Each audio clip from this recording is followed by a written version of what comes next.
We are live. Yay.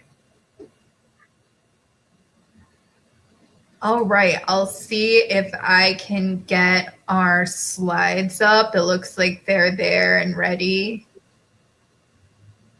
Wow, this is exciting, Cindy and Ed. We've got people hollering at us in the chat box already. Looks like we got folks from all over.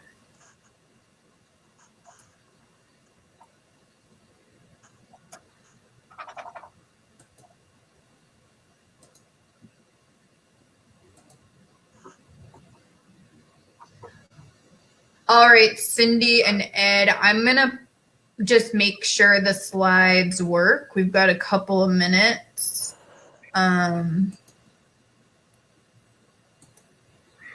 Can you see that okay? Yep. Okay. And you see the slide advance? Yep. Great. Where does Cindy go? Oh, I'm just getting off because the slide's up.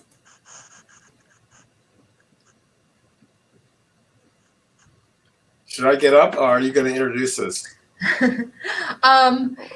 Yeah, I think because we want to get into the content, I'll just introduce and share mine. Okay, I'll turn off my video then. Okay, and we'll see you again soon, Ed.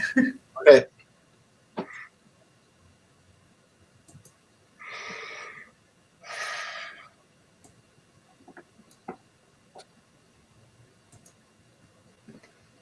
So we're really excited. We already have 52 people here in the webinar, and we will get started. We'll probably give it just 1 minute after the hour before we begin to allow folks time to adjust their technology.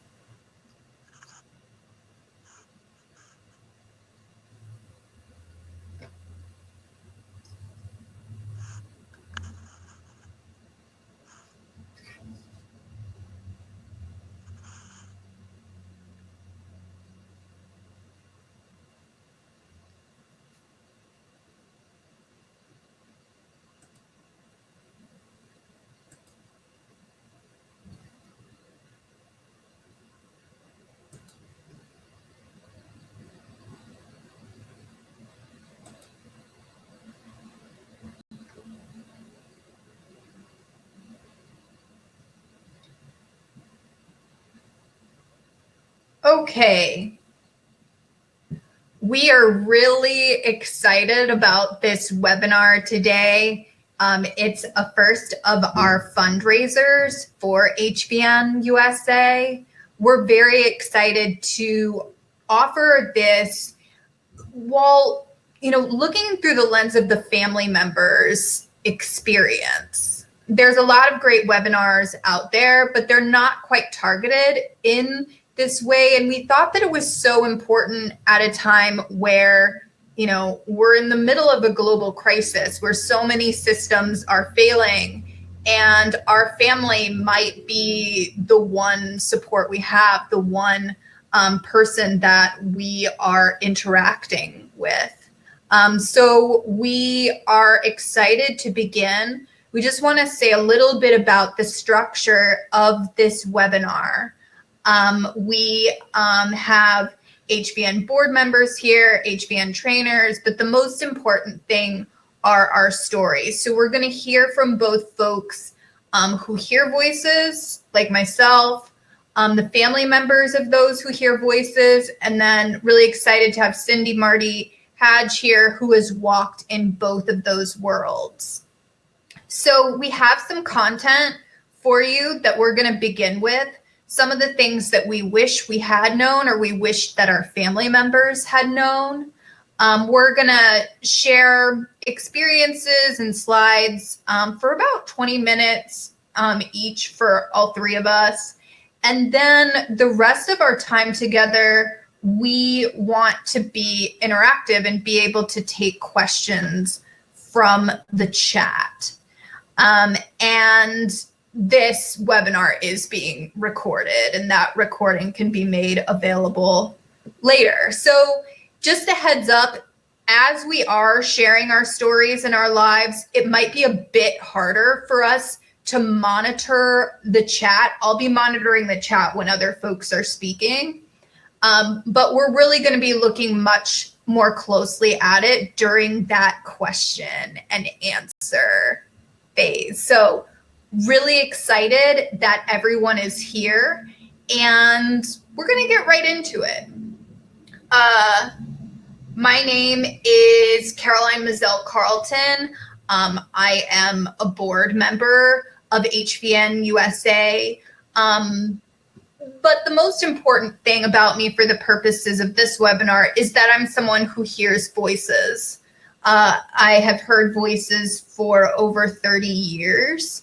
I'm someone that you're going to hear, has spent time in the psychiatric system and different facilities. And I guess it's really important for me to name that hearing voices is something that I still experience. So I'm hearing voices today, two younger voices I can hear. And I was hearing the voice of a man earlier. They are a part of my life. They are not always an easy part of my life, but they are who I am.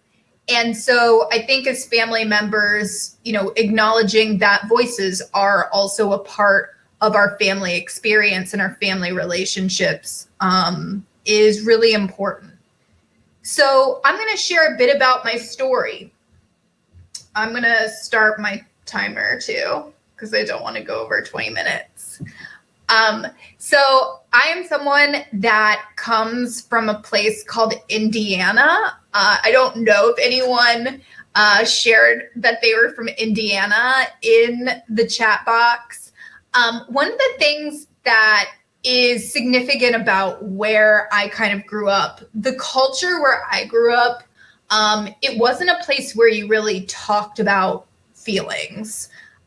You talked about things like the weather or sales that were happening at Walmart or coupons, but you didn't talk about big feelings or unpleasant things. And so I kind of learned to hide my feelings. Well, I tried to, but what I've come to understand is a lot of the times that I'm hiding feelings, they just come out in my voices. So I've heard some really angry voices. Often I'll hear voices that are crying and sad. And I think those kind of things really come out.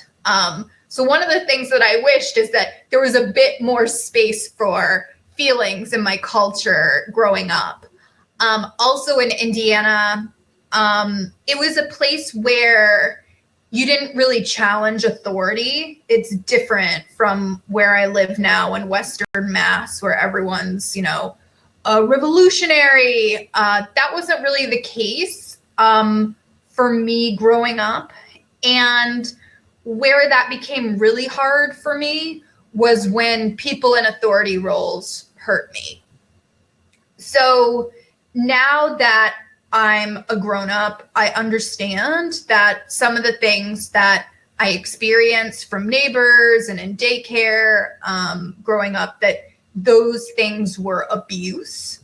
They were sexual abuse, emotional abuse, physical abuse. But when I was a kid, like the kid in the picture, she didn't understand that. A lot of the times these experiences were framed as punishments.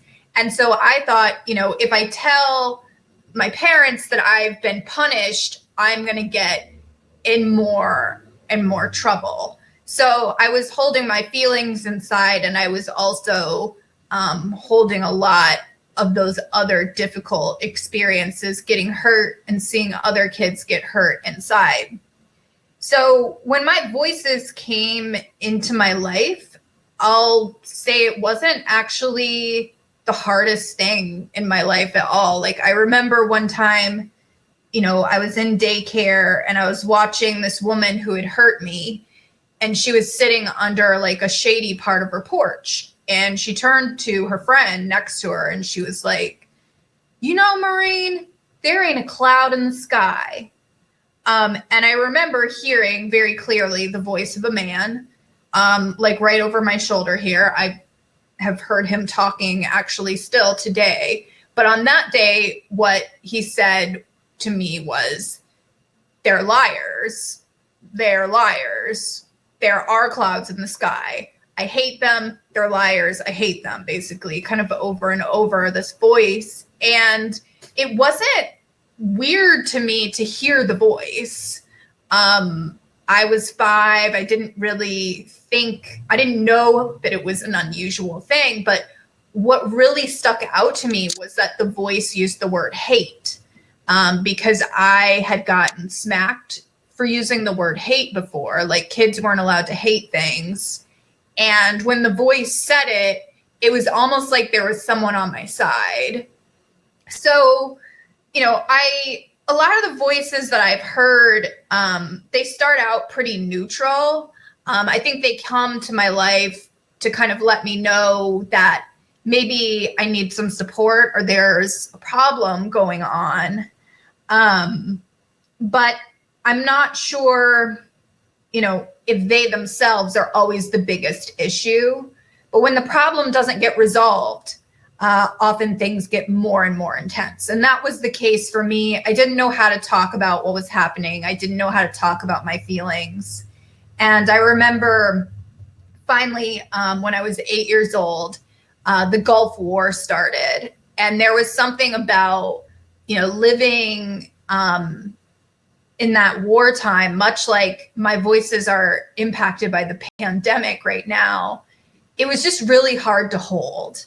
And my voices began to scream and keep me up at night. They were telling me that all these bad things were going to happen to me. And,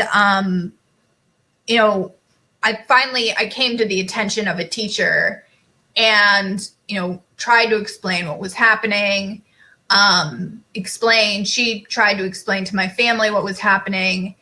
And basically I was told, it's going to be okay because we're going to get you some help. And I was really relieved because I thought that when I was going to get help, that what it meant was they were going to help me stop the war. They were going to help me keep from getting hurt, keep other kids from getting hurt. But that wasn't actually what help ended up being. I went to see a doctor. And even though I was 8 years old, I knew you go to a doctor because you're sick. You don't go to the doctor because, there's this war. And then what basically happened is doctors sort of started to set the tone for my whole life and how my family related to me.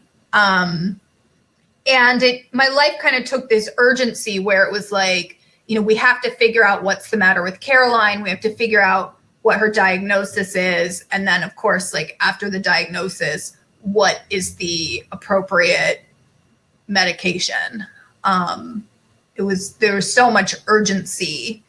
And my family was like, we need to listen again with that authority, please. We need to listen to the professionals.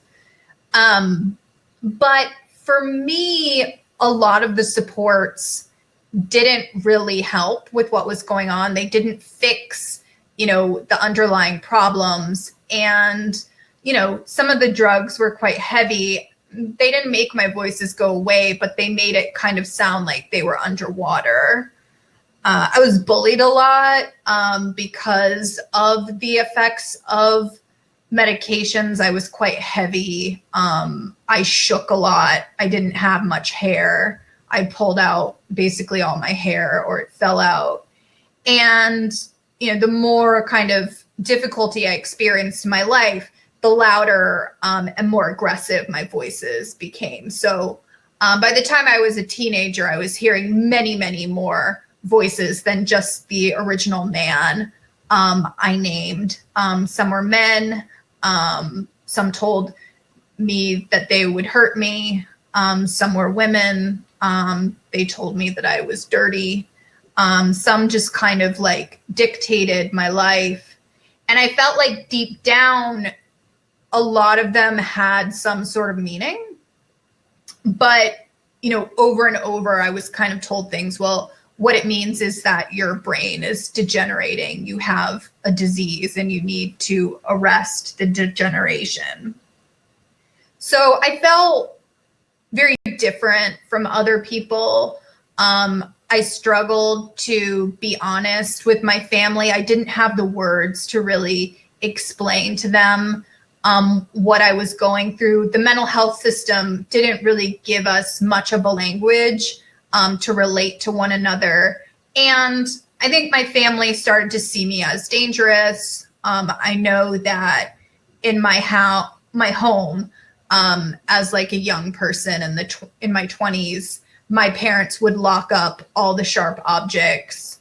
I wasn't sure if they were afraid I would hurt them or that I would hurt myself, but it made me feel like bad when I found that they didn't trust me to even hold like a knife. And in the hospital, of course, I wasn't even trusted to have like shoelaces or a belt.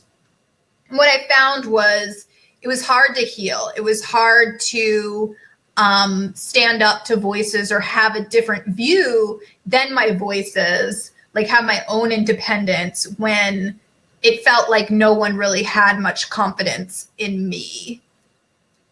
So what are some of the things that shifted in my life? I, spent many years in treatment. I've lived in group homes, in different facilities.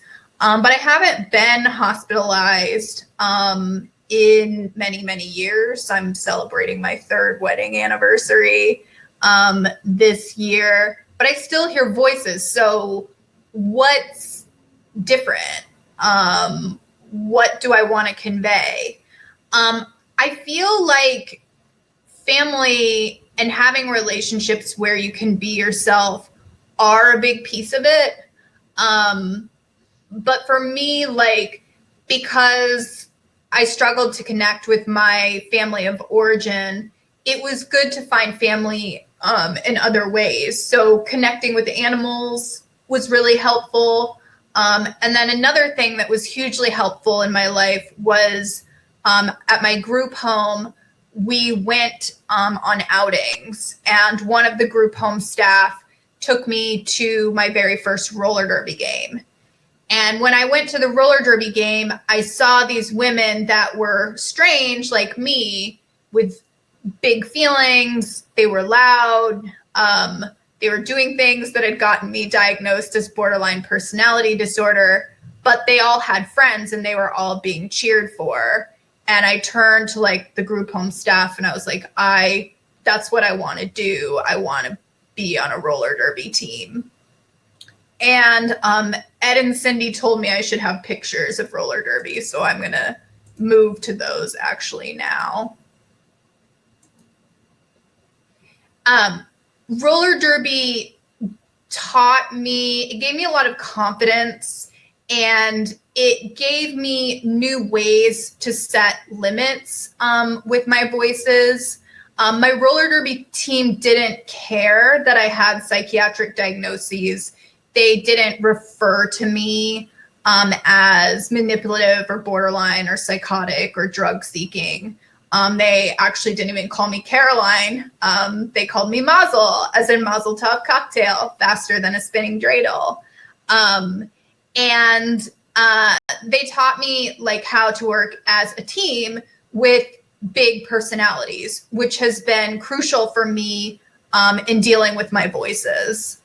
So I remember one time when I started doing roller derby, I was able to eventually find a job in peer support. I've been working in peer support now for 10 and a half years. And when I first started, my voices were really afraid. My voices hold a lot of feelings and they've been hurt. So one of my voices was like, "Who do you think you are? Who do you think you are, Missy?" Really loud. And basically I told her, I'm Mazel Tov cocktail. That's who I am. And you're on this team and we have to do this. We have to get out there. There's people that need us. And basically talk to the voice like my derby team had taught me, and setting limits, working as a team, and bringing people together. So I think a lot of what my derby team gave me is something that family can give, that the mental health system certainly can't give, which is purpose, and meaning and identity, and, model ways to communicate with voices. Sometimes it's good, for me, some of my voices need firm language, but I have other voices that I hear that are quite young, and I don't talk to them like they're roller girls. Some of my younger voices, I can soothe them, talk to them gently, and rock them if they start to scream or cry. I can go outside and give the voice time to speak. And what I think can be really helpful from family too is when you can speak to your loved one's voice for them. So some of my voices, for example, are men that are very aggressive. And so there's been times when my husband will talk to the voice and say, in this house, we respect women. I know you're afraid, but we don't take that out on women here. And, the voice, often shifts because someone new is in that dynamic. And I think deep down, it's also really helpful for me to hear my husband say stuff like that, because, a lot of the times when I was hurt, it was because people didn't respect women. So, finding community has been really huge for me. And certainly the Hearing Voices Network is a great community too. We'll probably mention more about that later. But know that community can be a lot of things. It can be, volunteering at a farm. That also helped me a lot, taking care of animals when I was too afraid to be around people. It can also be a spiritual community. When I stopped taking heavy drugs, I was prescribed really heavy drugs. And then when I got a little older, I started taking drugs that weren't prescribed, like opiates and cocaine. And when I got off a lot of heavy drugs and neuroleptics, I did start to hear more voices. However, a lot of them are really helpful voices. I think they were just being blocked out before, and they're spiritual and they're ancestor guides. And they help me. And so, that combined with sort of exploring my Jewish identity as Mazel Tov cocktail, I'm now actually in school preparing to become a rabbi. So what do I want to pass on to the family members that have joined us today? Just some reminders that, for a lot of voice hearers, the voices aren't necessarily the root problem. They might just be drawing attention to a deeper issue that needs to be resolved. And if it doesn't get shifted, the feelings, the trauma, that the heavy expectations, then the voice may never shift, no matter how many, neuroleptic drugs I take. I also hear from a lot of family members, my child has had a perfect life. They don't experience trauma. And I think what the advice I would offer is just to widen our lens as to what trauma can be. So I know people, voice hearers, where because they were gay, and didn't think their family would accept it. Their voices were really difficult. I have also talked to people where, my parents were lawyers. Some of my voices are related to the fact that, there's a piece of me that still wonders, like, did I fail somehow because I am not a lawyer? And bullying. And I just want to say, like, I ended up in jail a few times because I was hearing voices and people did wellness checks. Institutional trauma can be really real. And sometimes voices can reflect, I still hear voices of things that police said about me and to me when I was in jail, when I had been picked up by them. I also want to push back on the narrative of the magic pill and remind people that side effects can be really untenable. And when I was living with my family, basically I was lying to them a lot and saying I was taking the drug. I knew it made them happy to think that I was on the drugs, and it gave them peace, but they were not helping me. So I think a environment of honesty about the effect that drugs are having is really important.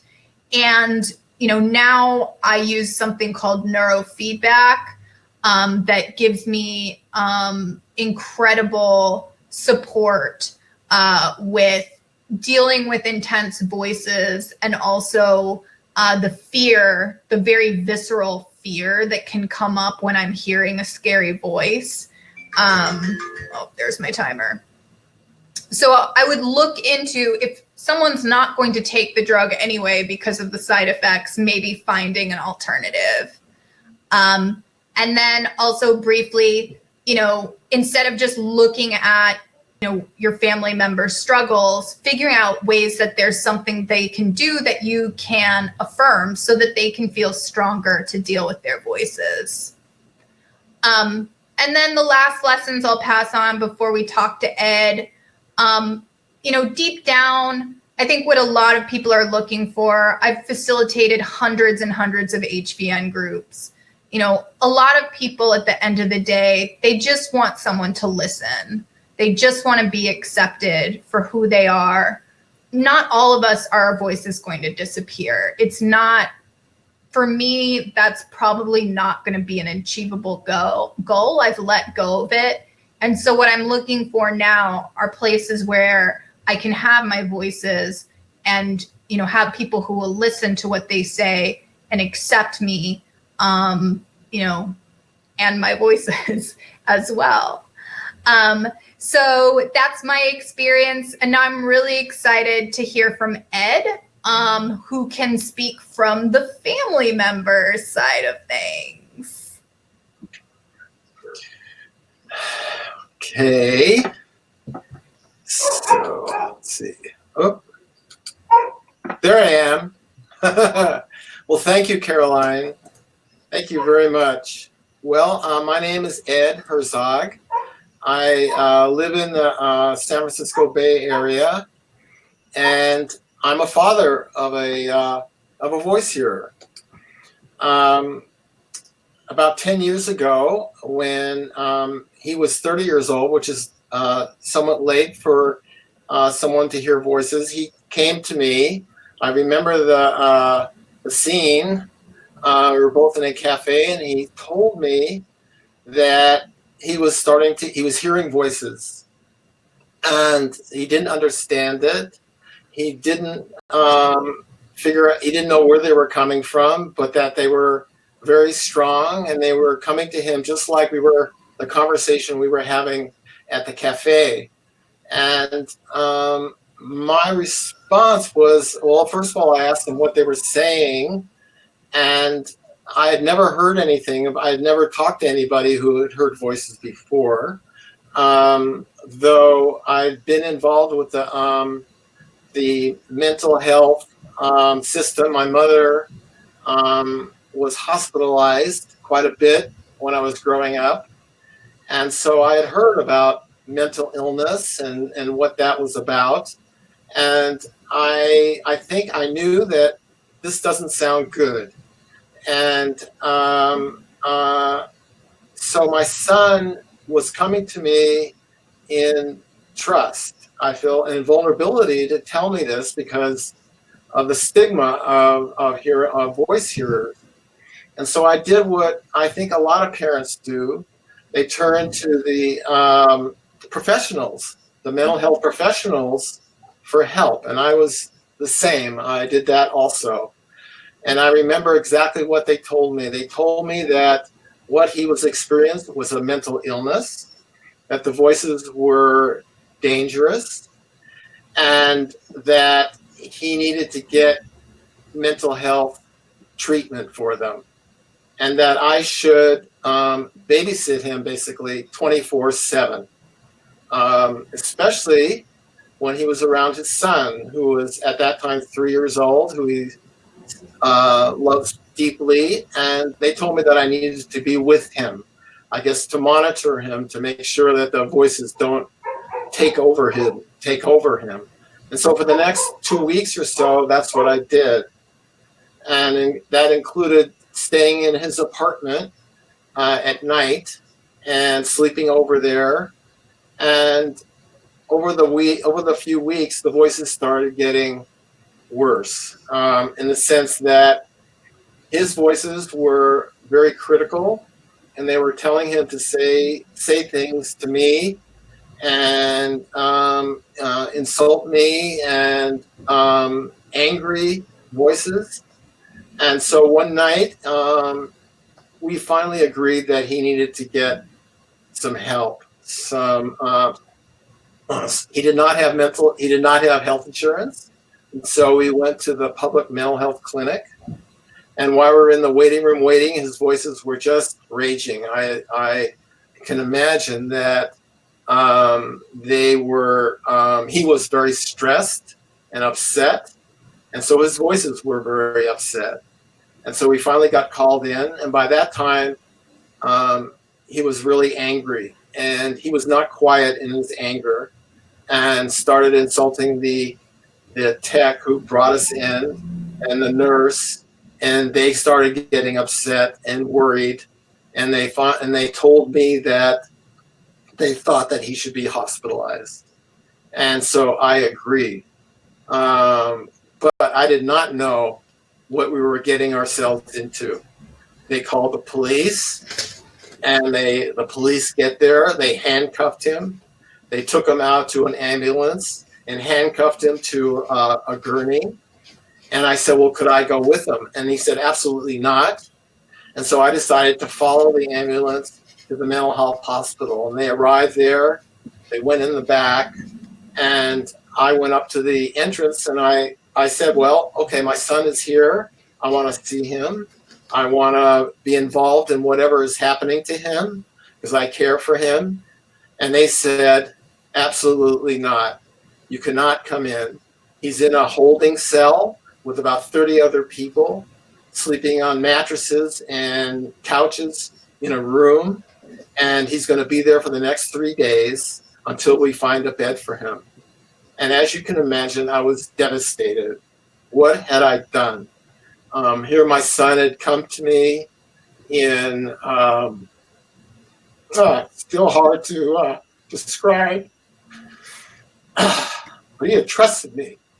He trusted me to take care of him. And to this day, I wish I had known more about the public mental health system and what they did. And so I went home, and my wife and I suffered for 3 days and finally found out that they had found a bed for him. And so I went there and to visit him, and we get into the room, and he's lying there on the floor in convulsions. They'd given him Haldol, and he was having very, very difficult side effects. There were no nurses and no mental health professionals around him. He was alone in the middle of this huge room. And so I dragged the nurses out to help him. And so we recovered from that. But that was the beginning. That was probably the lowest point of about a 3-year odyssey that we did, going from mental hospital to other mental hospital. And I thought that this is the way that you deal with this. I was taught that that you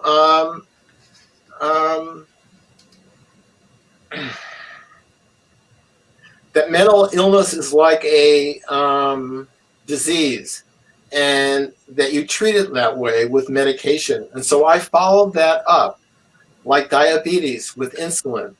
But what I didn't bargain for, and what I realized, is that especially in the public health system, that both of us lost our rights. He lost his rights, but so did I. And I just felt really betrayed by the mental health system. And over the years, we tried everything. He took a lot of medication, which often the side effects were worse than the problem that they were trying to fix. And so my wife and I started to look for alternatives to this medical model, because it wasn't working. And my son is not like a diabetic, and I wanted something else for him. I wanted him to recover. I wanted to support him. And so what we did was to look for alternatives outside the chemical imbalance model. And one of the things that we looked and we found was the Hearing Voices movement on the internet. And I got involved. At the time, I was on the NAMI board, and I contacted the Hearing Voices movement, and it turned out a man by the name of Ron Coleman, who was a psychiatric hospital survivor and one of the leaders in the movement at the time. And we invited him to give a workshop to our NAMI community. And I think my co-members of our group were skeptical at first, but that day when we had the workshop, over 120 people showed up, both family members and people with lived experience. And it was incredible. It felt like it was like opening up a new world for us.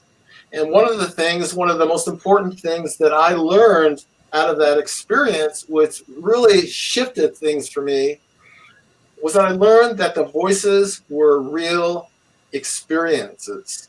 Up until this point, I was only interested in reassuring my son that they weren't real, or trying to fix them.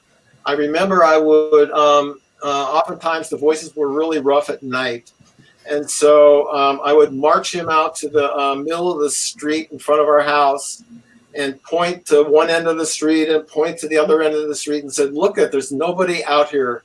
There's nobody coming to get you.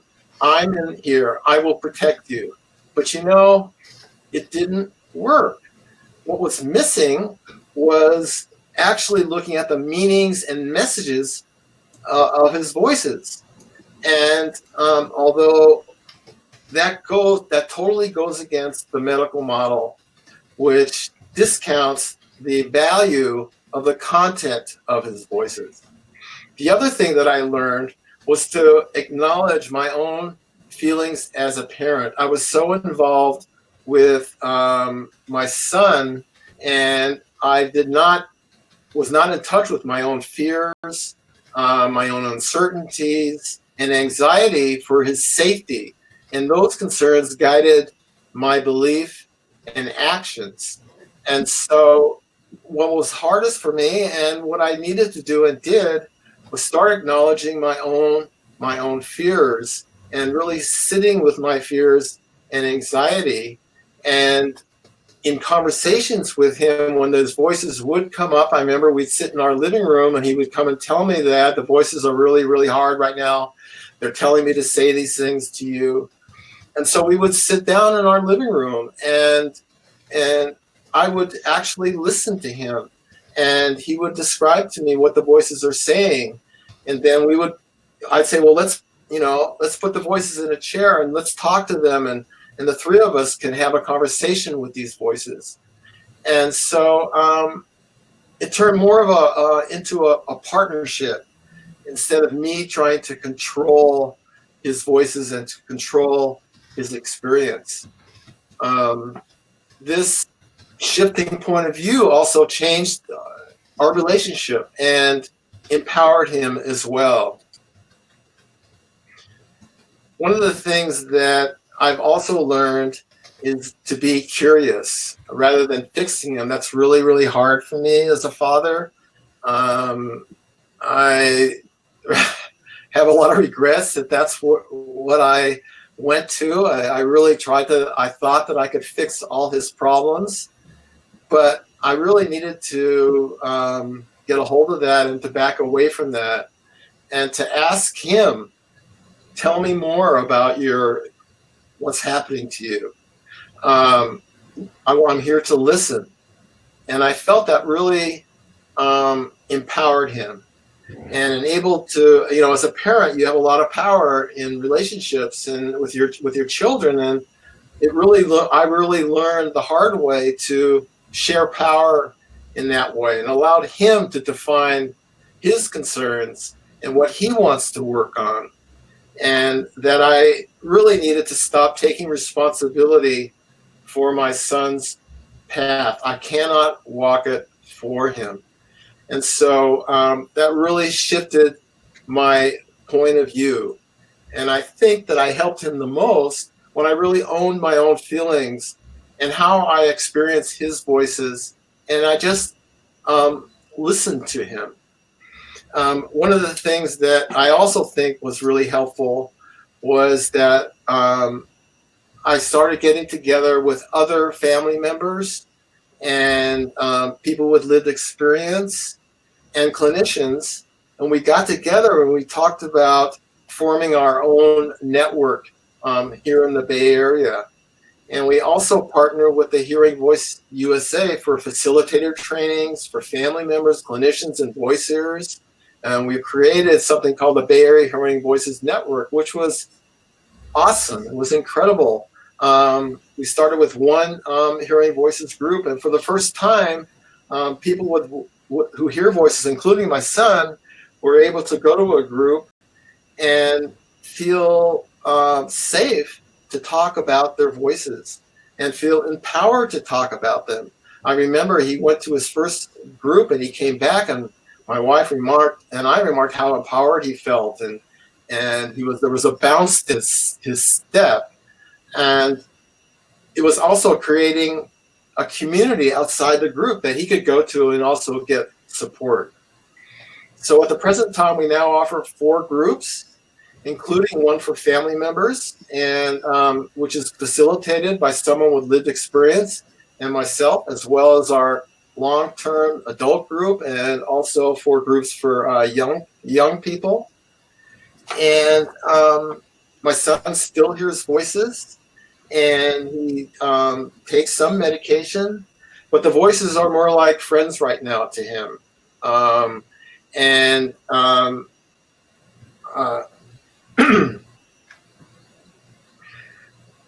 I feel, not only by his example, but for myself, inspired to see voice hearers and family members work together, and also to become empowered to heal and recover. There was a time where I didn't think that was possible. But through our groups and through the Hearing Voices network that we've established, we've all become healed. So that's my story. And I'd like to introduce Cindy Marty Hadge, who, as Carolyn said, walks in both worlds. She's a voice hearer and a parent. Welcome, Cindy. Hey, thank you, Ed, and thank you, Caroline. You guys are a tough act to follow, and I greatly appreciate your sharing. Yep, so I'm Cindy Marty Hadge. I co-facilitate a HBN Family and Friends group. I've also co-facilitated a Hearing Voices group for a long time. I'm a person who's had the experience of voices and visions since I was a little kid. I've also had 5 children, and one of those kids has struggled most of his life with unusual and extreme experiences, and just seeing and thinking about the world in a really different way than most of the people around him. As a kid, I experienced uh, a lot of trauma, and I will say, sometimes this gets overlooked, but I was born with a cleft palate and a cleft lip, and my parents didn't have insurance, and I experienced a lot of medical trauma, a lot of surgeries that were not, it just wasn't the same back then. Parents weren't really encouraged or allowed to stay in the hospital with their young children. It was more like, hand them over, and it was rough. I had bone grafts, skin grafts, cartilage grafts, and pretty much, was in my own little world. Um, it came to a point in my life where, I had voices and visions early on, and they were helpful. But by the time I became a teenager, they were getting more provocative in the things that they were saying and harder to manage. And I can look back and say, I understand why this happened, because in my house, it wasn't safe to feel feelings. And I spent a lot of time trying to read other people's feelings because I was trying to figure out how to be safe. I would watch people and try to figure out, who was going to go off on who, and how do I keep myself safe in this? And I learned to stuff my own feelings and my own emotions, and tried not to respond to things going on around me. But no matter what I tried, I could not figure out a way to be feel safe. When I was 12, I went to the one person who had on occasion intervened on my behalf, and told him, I can't stay in this house anymore. I just can't take it. And his response to me was worse or more severe or more harmful to me than the things that had happened previously. And in that moment, it was kind of like I broke into pieces. Life as I knew it was unbearable and too much to hold. And so my strategy, my solution, my response to this was to kind of compartmentalize and decide, I'm just going to be a different person. I'm going to have a different identity and just try to leave all that in the past. And, it worked in some ways, and really didn't work in a lot of other ways. Eventually, I got out of that house, and I turned to drugs and alcohol to try to not think, feel, or remember, what had gone on in my childhood. And that kind of worked until it really dramatically wasn't working for me. And when I got clean and sober, people would say to me, aren't you proud? And I would say, no, I'm miserable. I have nightmares. I have feelings I don't know what to do with.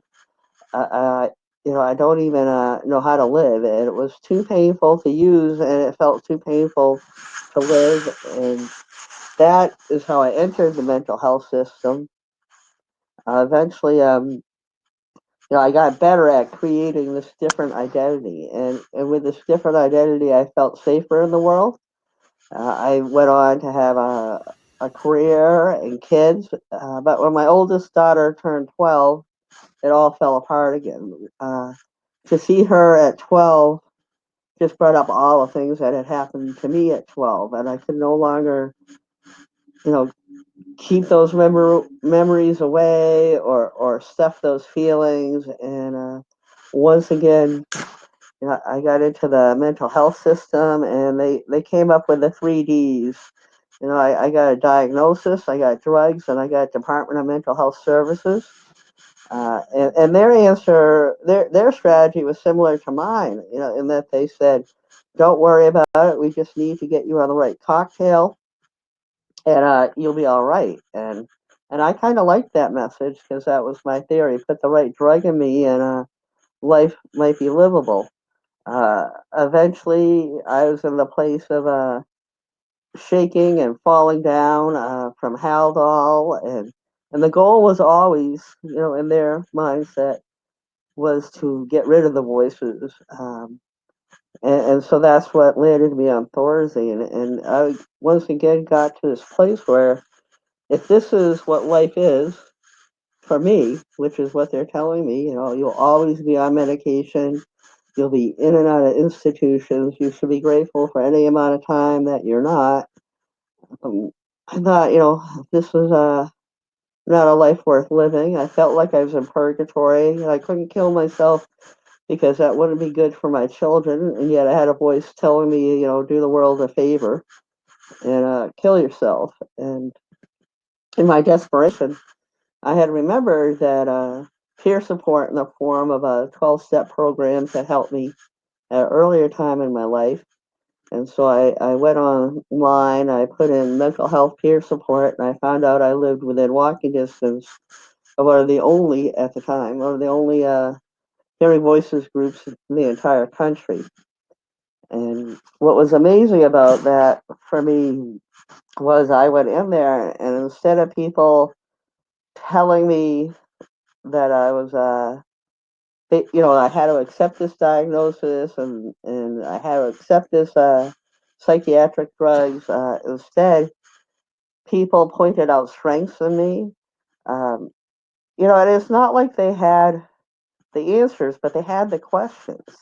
They had the questions that helped me to become the expert of my experience. Um, so many times, somebody would ask me a question about my experience, and I was so used to not looking at it or running away from it or denying it. It was such a new thing for me to actually look at, what my voices are saying, where do they come from, when they come up, what are they coming up in relationship to? It was the first time to have people actually want to explore the context of my distress. The first time people um, communicated that they were relevant. There was something. There was a reason. Somehow it was a piece of the big puzzle. Another huge thing I learned in those groups was there's a huge difference between Thorazine and nothing. And there's a huge difference between saying, no, I don't want to take it, and somebody saying, okay, now we're going to give you even more. That there is this whole middle ground, and there is such a thing as withdrawal symptoms from coming off of psych drugs, which, before people would say to me, oh, see, you got off your meds and now your symptoms are back. Um, and instead, these folks were introduced me to the harm reduction guide to coming off of psych drugs. Uh, it was just amazing. It was amazing for me to have somebody talk to me and mirror back strength and possibility and provide resources and information. And I learned that there were other people who were given the same diagnosis as me, and they had created lives, and that I didn't necessarily have to believe what I've been told in the mental health system.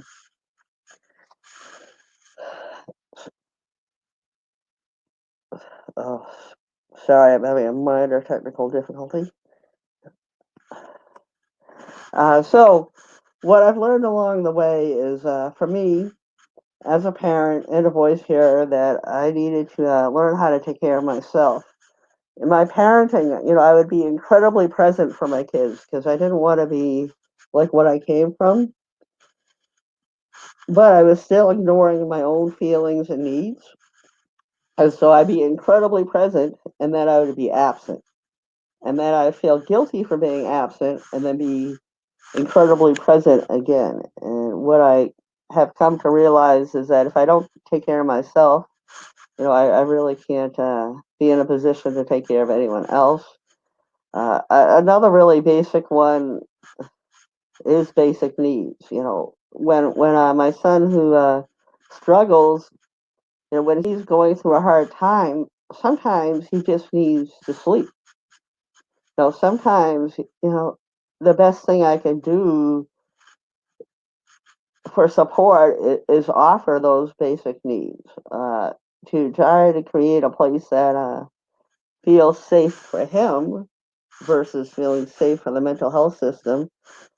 a place where it's okay, a place where it's okay for him to have emotions and to have his basic needs met. Sometimes people say, "Oh, this is a crisis," and really, what everybody needs to do is eat something and go to bed. And things will be different in the morning. This moment will pass if we allow it to pass. This idea about help, it isn't help if it's not helpful.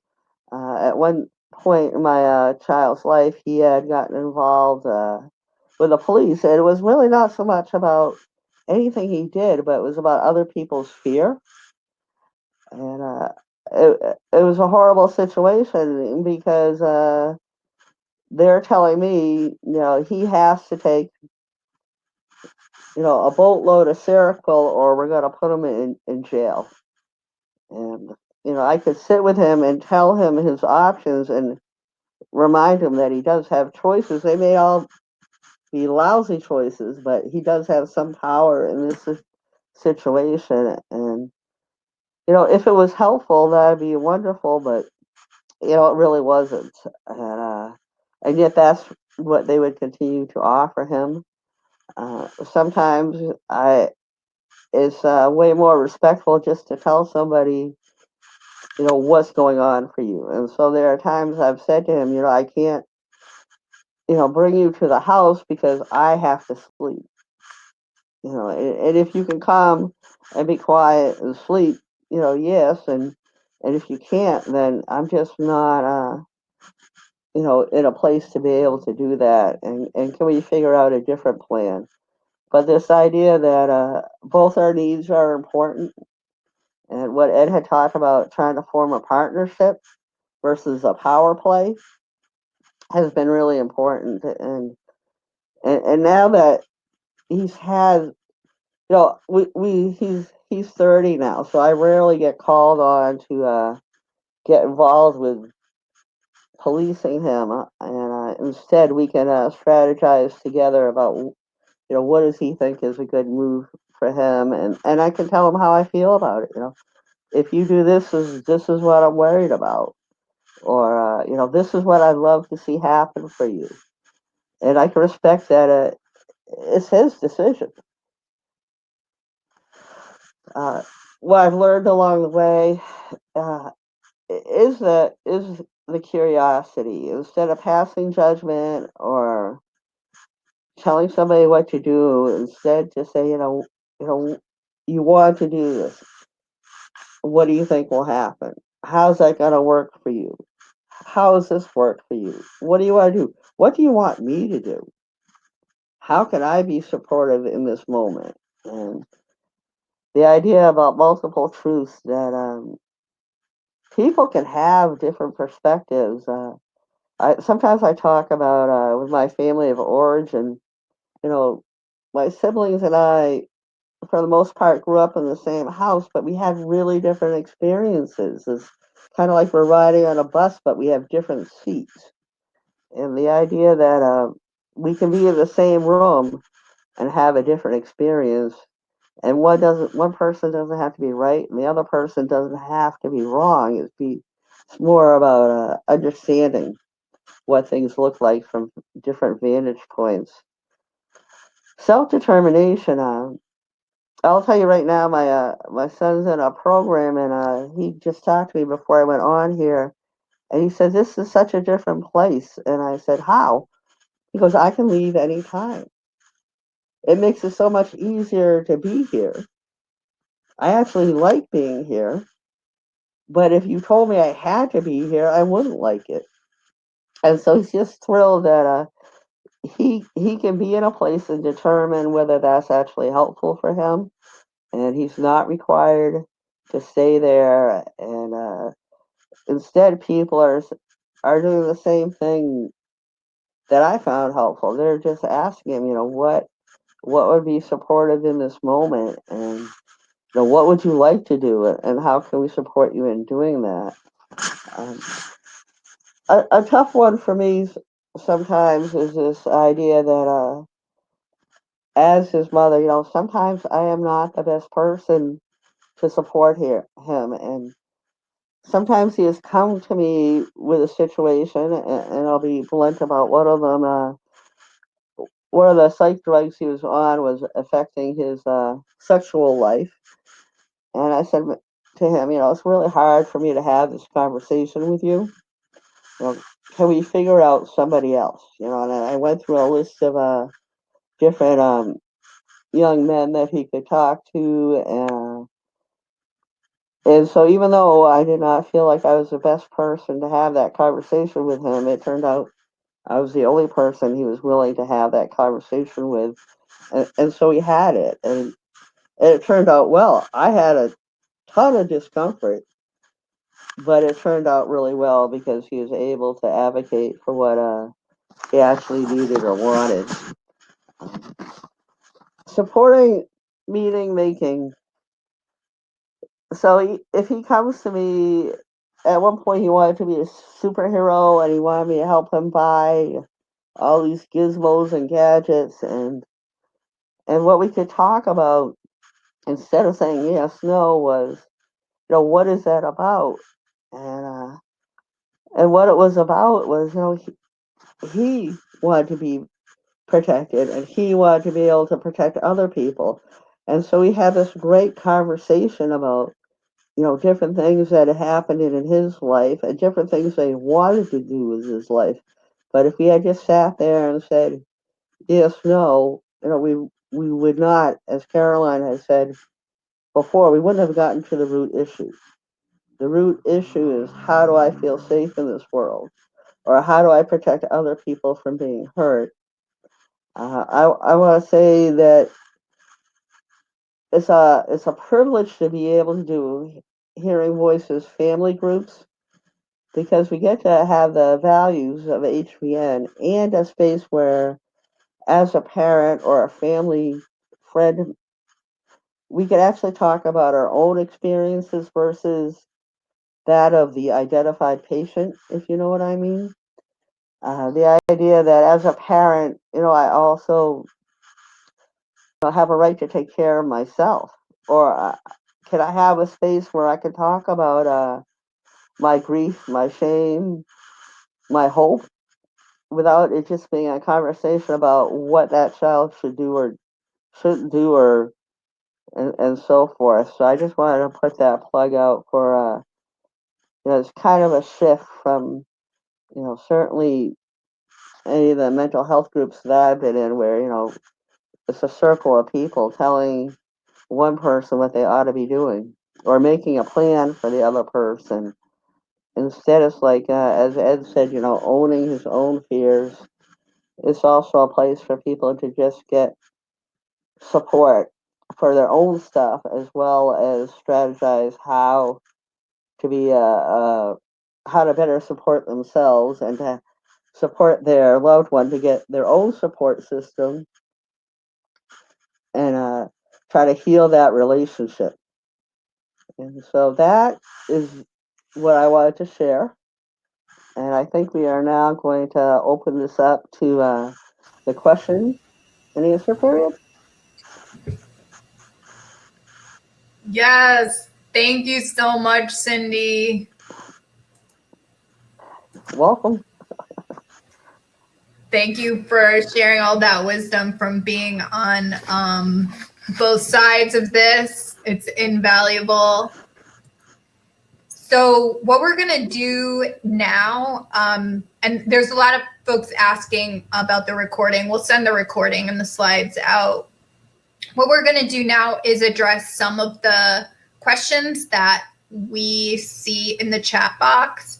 I want to be transparent. We might not be able to get to every question, but we're going to do our best. And I'm going to put the contact info for Hearing Voices USA in the box. The first question is, someone is saying that their son is diagnosed as schizophrenic, but they're wondering why they have not heard that word during our presentation. Is it because we have not received that diagnosis? So I will say that there is a reason we don't use words like that, and we can hear from others too. Schizophrenia is an insurance billing word that over time, a lot of doctors that use it can't really agree on what it means. At one time it was mostly given to, white women. Then during the civil rights era, it shifted to be a diagnosis very popular among Black men. And there's a lot of debate. The question, is there a difference between people with schizophrenia and other voice hearers, is an important one. At this point, with all the neuroimaging that we have available, no one has been able to distinguish between the brain of someone with that diagnosis versus someone like me. I don't have that diagnosis. Mine is bipolar, borderline, Asperger's, and a lot of other things. But the biggest difference I've noticed is folks that I've met with schizophrenia diagnosis typically were different gender, race, and class than me. And so my voices have been very extreme, but sometimes I'll meet people whose voices have been less extreme, but they have that diagnosis. And so what studies have shown and our experience has shown is that it's often correlated with other systems like race and gender. So definitely for family members, I would prefer diagnostic language not be ones that my parents use with me. I would love to share on that. That diagnosis is all over my records, and it still impacts my way of walking in the world. It impacts my ability to get quality health care. It impacts my rights as a parent and a grandparent. The last time I was in a psychiatric hospital, the psychiatrist raised his voice and he said, "You're not a schizophrenic. You just had a lot of trauma." And I said to him, "Well, I never said I was. And can you get that crap off my records?" And for me, it's the further I can get from that word, that to me is a part of my recovery, is creating distance from that. And as Caroline said, who gets what diagnosis? Since there isn't a blood test, there isn't a biological objective test, there's a lot of bias in how that label gets attached to people. And, it's certainly not, if I believed that label, it held me back. It told me it wasn't possible for me to have a quality life. And so, you can either say I'm a miracle or that diagnosis is not correct, basically. The only thing I'd like to add is, as a parent, my son was diagnosed with everything. I mean, that was one of them, and then there was bipolar, and then there was schizoaffective, and whatever. And I never felt like it helped. It was a label that they wanted to put on him, and basically it ignored him as a person. It felt dehumanizing, and so that's why I don't use those labels. We don't use them in our groups, and we want to view people as individuals, not as labels. Awesome. Thank you so much. And yeah, just as Ed stated, someone was talking about how, I think the person that posed the question said, my daughter also hears this at NAMI. It's not that she just hears this in our home. And that's, thank you for bringing that up. And that's why, HBN sort of presents this alternative space where if your daughter came to an HBN space, no one would be using that language to describe her. We would ask her more about her experience. If she identifies as a schizophrenic, that's fine. We would just ask her if she wanted to share more about what that was like for her and what that means to her. So another question was for Cindy and Caroline, whether we have other unusual or extreme experiences beyond just voices. And I love that question because, yes, I'll speak for myself, yes. And you can talk about that in HBN groups too. So I have had visions, I've seen people, I've seen fire, animals, and I've had sensations in my body that come with my voices that other people didn't feel. I don't know if I've smelled things others didn't, but I know many folks have. And you can come to HVN to talk about all of those things without being judged. It's not just for people that hear voices.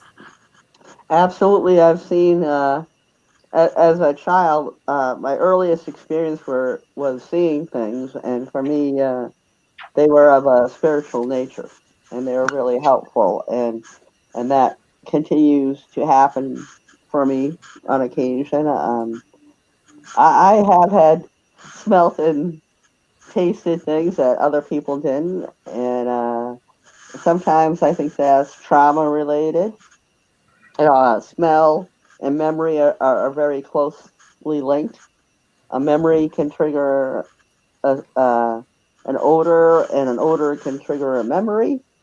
Absolutely, and this whole idea about so much work has been done on your body holding trauma. And so, there are times where I would feel like I was getting strangled, or my body's having this huge reaction or this huge fear response.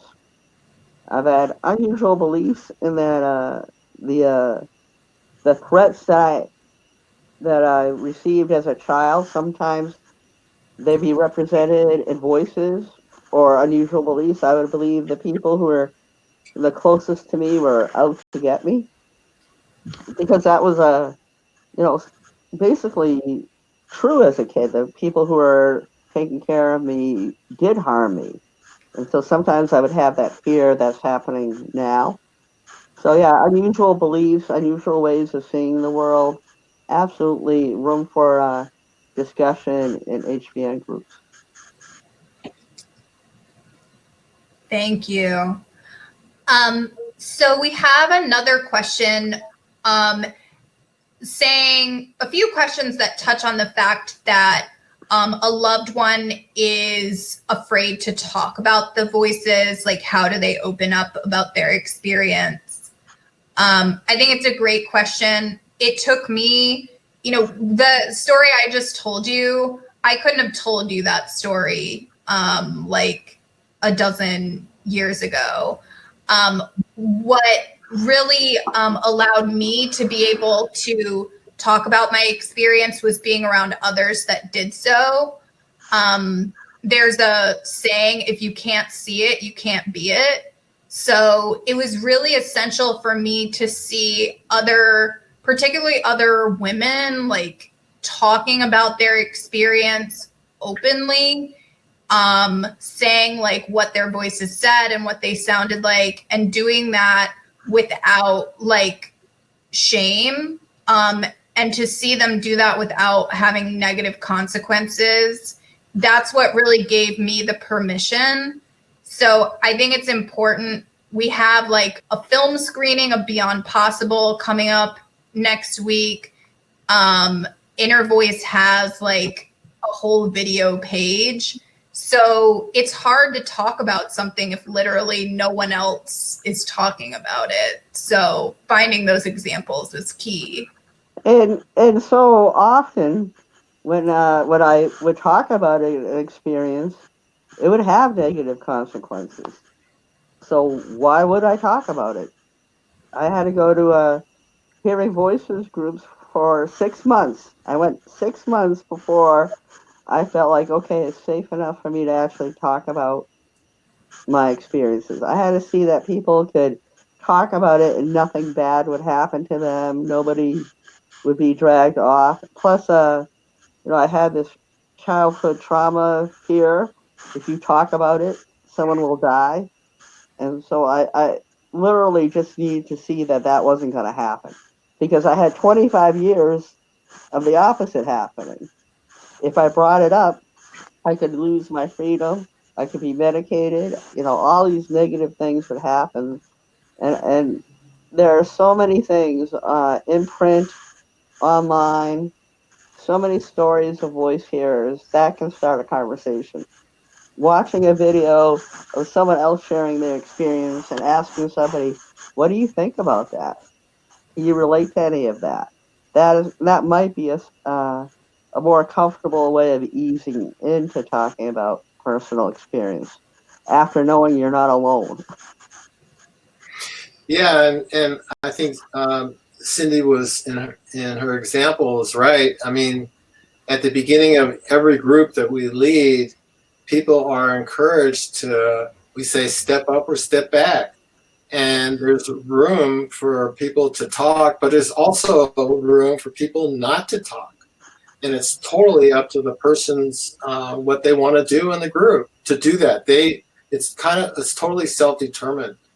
And I think that's one of the I think empowerment is one of our goals, that people be empowered to own their own story and to reveal them when they feel safe enough to do that. Thank you, Ed. So I'm seeing a couple questions that are kind of similar that maybe we can explore together. Again, about how do I strike up the conversation with my husband about voices? Another question is, someone, their family member has a really controlling voice that only allows them to run. And, but the family member is looking for some help with other things, other chores around the house. And how do we broach that conversation? I'm going to touch on first something that Ed brought up that I think is really key, which is about vulnerability and owning his own feelings. My family often walked on eggshells around me. They treated me like I was a ticking time bomb. They rarely told me how they themselves were actually feeling.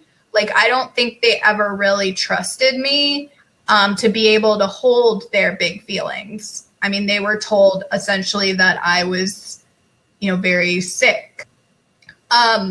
So one of the things I'd like to touch on is just the power of taking a chance to be vulnerable with your family member. So instead of just having one person be the one who's expected to talk about difficulties, it can be really powerful to say to a family member, you know what, sometimes I have really hard days too. Or I have this inner critic in my head that really busts me down. Or there's been days when I felt like I couldn't get out of bed. I just want you to know, I've had struggles too, and I'd be open to talking with you. I'll never forget the time that my dad, when his dad died, cried on my shoulder at the funeral. And I remember it. I'm crying because it felt good. It felt good that my father cried and that he leaned on me. It made me feel like I was an adult, and I had not ever felt like an adult with him, even though I was in my late 20s. So I'm doing a plug here for vulnerability. But yeah, I guess I can rephrase the question too for you both. How do we start the conversation about voices, or, how do we talk about our own needs as family members? I think letting somebody know that you're available for the conversation.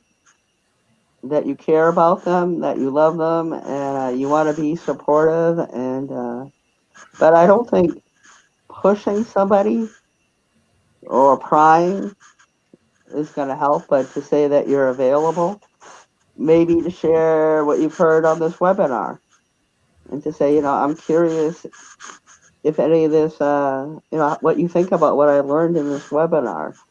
But I think as long as I just wouldn't assume in the power relationship in a family that I might be the safest person for my kid to want to share with.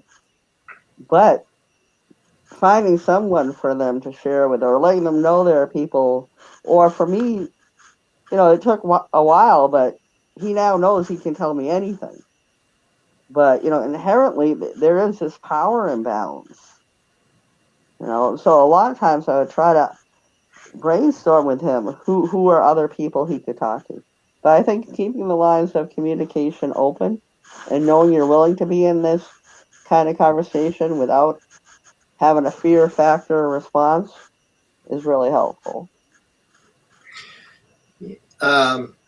Yeah, I agree. And I think for me, the first thing that I needed to do was to really look at my role in my family. I was the oldest in my family of origin, and with my mother being hospitalized and my parents being divorced, it was up to me to take care of everybody. And I'm used to that role. It's really easy for me to fall into it.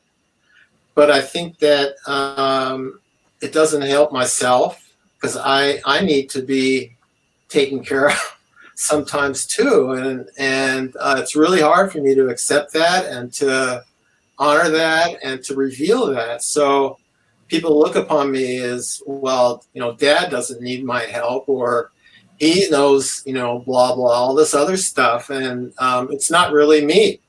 It's just this image that I put forward, and sort of to let that go, and then acknowledge my own fear and anxiety about doing that. It's not easy, but it's I think you keep on sort of knocking on that, and it means just really just sitting with your own feelings, or sit so that at least something comes up for you that you can talk about and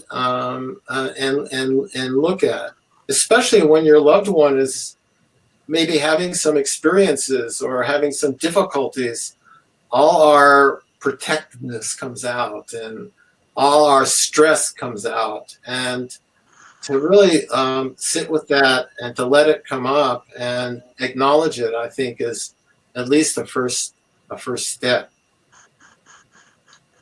Yeah.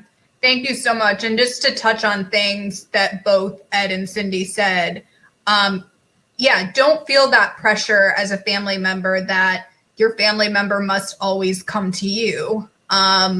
If there's something that's concerning, like a family member, maybe they have experienced something like a sexual assault, or they have some sort of concern, like a fear of climate change, like you can look for places together where people can share their stories and have a wider circle.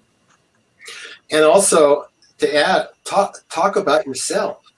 I mean, so many times in our family members groups, the parents come in and they're very versed in their loved one's experiences. They can talk for hours about their loved one. They did this and they did that. But then when they start, it's much harder for them to talk about themselves and their experience in the face of that. And I think that's where the healing starts. Awesome. Thank you. So Anne, Anne has a question about her brother. Her brother is a voice here that mistrusts people, and is wondering if the voices could be adding to that, and how to build relationship. I will say absolutely that my voices made it difficult for me to trust people. I think what was related to it was my voices were really afraid of certain people, like young white men scare the shit out of one of my voices, and he'll yell. So I think for me, like what's been helpful is finding spaces where I can feel good and confident. That's why being around animals was really useful for me. And sometimes being out doors. So, you know, I would ask like your loved one if there's like ever a place where they feel like confident and good and like what they're doing or where they are.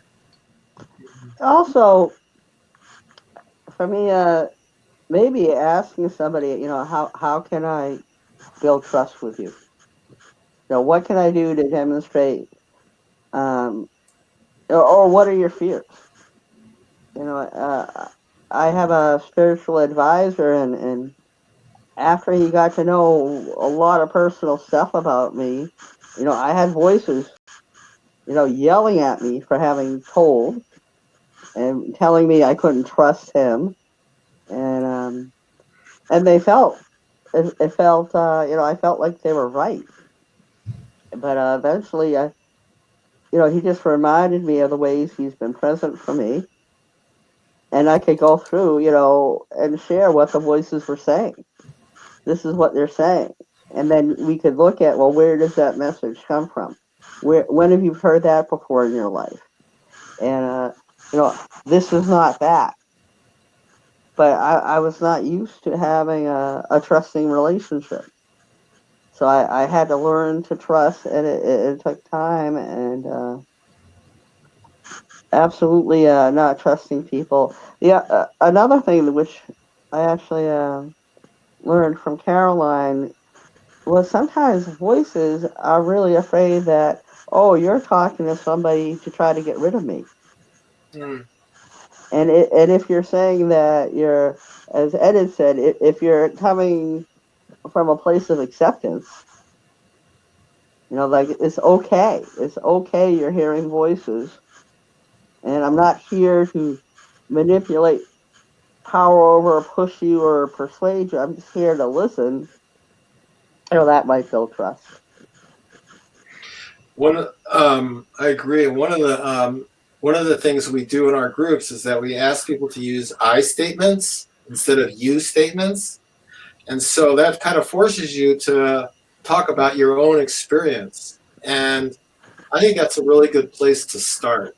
And it's, as a parent, especially, we're not used to, it's almost like a muscle we haven't used very much, especially when talking to our children.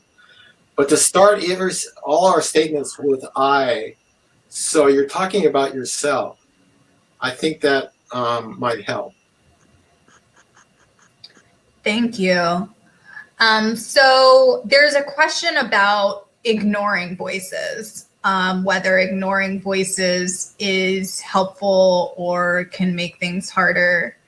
I will say that for me, that's complex. I'm hearing voices right now that I'm ignoring, but I am going to check in with these voices later. So for me, my life contains a balance of limits and also making sure that I take the time both to listen and also take time to talk to other people about the experience. So these are practices that I've worked into my life. So I think for every person, there's going to be a different sort of degree of that in their, you know, as they walk through life as a voice here. It for a night, for a moment, to get through a moment, ignoring a voice might help me. It might help me for that night, but it's not going to help me understand the experience. but maybe I need a break in that moment, so I'll put on headphones and blast music. But it really doesn't get me further down the road. Plus, I wasn't good at it. It's very hard to ignore somebody yelling at you for any amount of time. And for a lot of people, voices can be like 3-year-olds, who want your attention.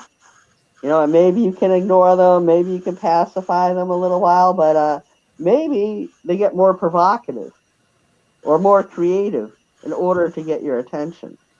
So it's not a yes no answer. But if that's the only strategy you have, I do feel pretty confident saying I've not seen that work for people.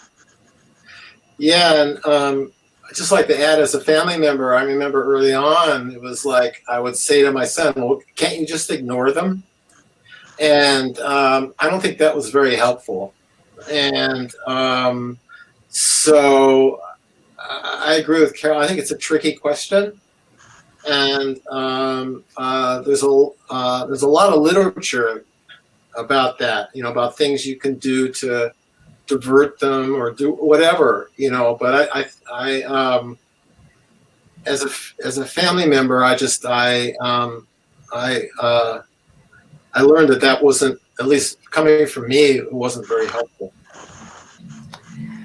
Thanks for mentioning literature, Ed, because we have a question that is about what books and documentaries we recommend. So for me, one of my favorites will always be Living with Voices, 50 Stories. Just for like the whole diversity there. It felt like this treasure trove to just, hear from so many people that were like me in some ways, but also see how different they all were. I like that one because it has like shorter stories too. And one last book I'll recommend. We talked about The Body Keeps the Score in the chat. I really like, there's a book, The Science and Significance of Hearing Voices. I'm trying to remember its exact name right now. I think it's called Can You Hear Them? It was really validating for me to read some of the studies in there to see that I'm not like genetically flawed, like I was once told, that I had bad genes and I shouldn't have kids with my husband because of my genes and his mentally ill genes. It was good to see also that I'm not like biologically different than other human beings. And it dispels a lot of these myths that I think had been making me feel really isolated. We have a resource list with the Families and Friends group, families at westernmassrlc.org, that we can email people. And it's not huge. We try to keep it at a manageable length, but it has a lot of different resources, websites, videos, books, articles that we can share. It's like 3 pages long. So if people email, we can send that out to them. And hopefully with this fundraiser, we will have money to upgrade the HPN USA website, and people will be able to check out stuff on there too. There's stuff on there now that might be helpful. 2 books that really helped me.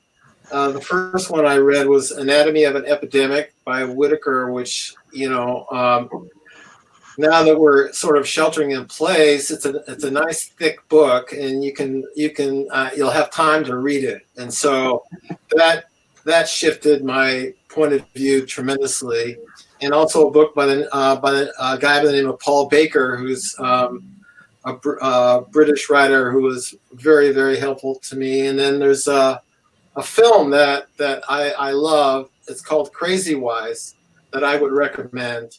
And it's a look of how how voice hearers are looked at in third world countries, which is quite a bit different than here in the West. So I like those. Thank you. And I think a great question to end with is, where can I learn more about Hearing Voices groups, and are you going to offer more webinars? We try to keep an up-to-date listing of all Hearing Voices groups on hearingvoicesusa.org. A lot of groups have moved online during the pandemic. So if you have trouble finding a group or it doesn't look like it's listed online, you can email us at info@hearingvoicesusa.org. We also strongly encourage that you sign up for the email updates while you're visiting that website. Signing up for email updates will get you more information about when we do webinars and film discussions and stuff like that. And we do have more plans, so stay tuned. And we also do have family members groups that you're welcome to attend. And I believe they can get that information on the HBUSA website, right, Caroline? Yeah, if you email me, basically to keep things private and like the Zoom bombing and all that's been going on, we don't publicly post a lot of the access codes because people are just being so vulnerable in these groups that we want there to be some kind of like screening process. So we just email us and we'll get you situated with a group that suits your needs and is at the right time for you. Cool. So we are a little past 4:30 at this point. And I just want to send one last reminder, because I'm looking at a chat, that HVN is not just for voices. So certainly if someone uses, even if someone hears voices but doesn't use that language for it, like if they prefer to identify it as a satellite transmission or extraterrestrial communication or angelic messages or demon possession, however someone identifies, we welcome them without judgment into the space. We're not there to tell anyone that they're wrong. We're there to get to know them and share stories. So please, even, just because it's called Hearing Voices Network, we talk about a lot of things in the groups, and we love that diversity. Great. Thanks, everybody. Thank you to Cindy and Ed. We are going to hopefully send out this recording and the slides to you tomorrow. Thanks, everyone, for coming. Thank you. We appreciate your donations to HBN USA. Thanks for helping sustain it.